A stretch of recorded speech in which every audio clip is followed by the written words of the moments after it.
Etymology of crush? How did crush come to be used to mean an intense but usually short-lived infatuation?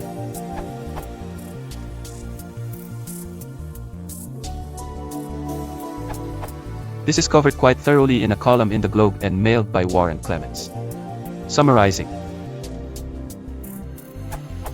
The romantic sense of crush was first recorded in the 1884 Journal of Isabella Maud Rittenhouse. According to Eric Partridge, crush might have been a variation on mash, since by 1870 mashed was a popular way of saying flirtatious or head over heels in love, and to crush something was to mash it. How did mash acquire that meaning?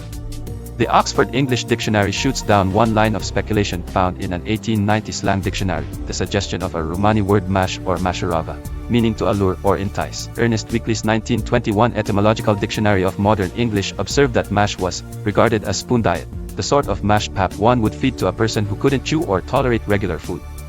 He drew a link to the word spoony.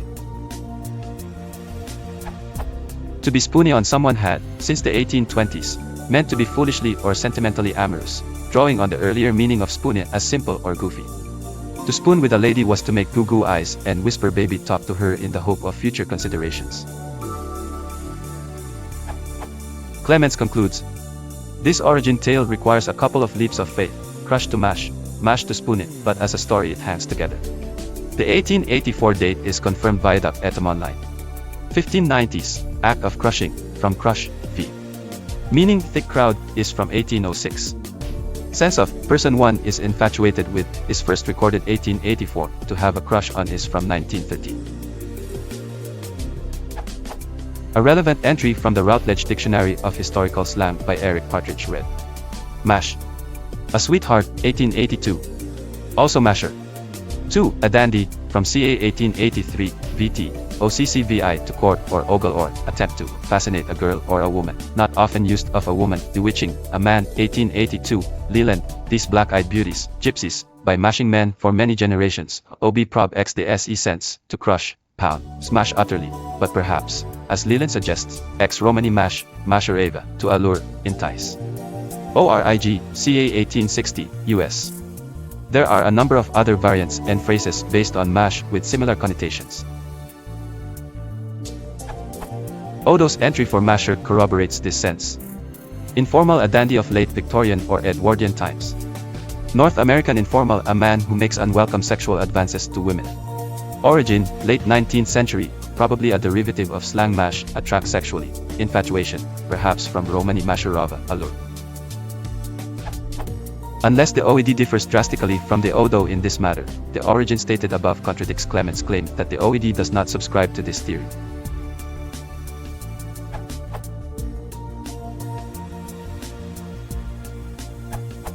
I can follow the mash to crush connection, but both the Romani and the spoony etymologies for mash sound like stretches to me.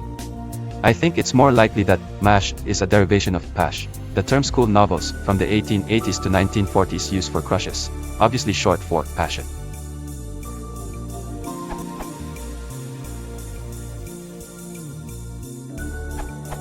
In Madame Bovary, 1856, Flaubert has a passage in Chapter 5, Part 2. But the more Emma recognized her love, the more she crushed it down that it might not be evident, that she might make it less. She would have liked Leon to guess it, and she imagined chances, catastrophes that should facilitate this. That could be a likely candidate for the origin of the word. It also seems more in concert with the way we use it today, as opposed to mash, which can mean the act of lovemaking. Many in France and America were aware of the book, since it was so scandalous, and it may have seeped into the language around that time, possibly playing a role in Isabella Maud Rittenhouse's use of it later in 1884. However, Madame Bovary was translated into English in 1857, but that version is lost and was never published. The first published version, from which the above quote is taken, was published in 1886. I still think this is a possibility. In French the phrase reads le refoulate. Refoulate, translated directly means repress, but with the le added, it becomes crushed.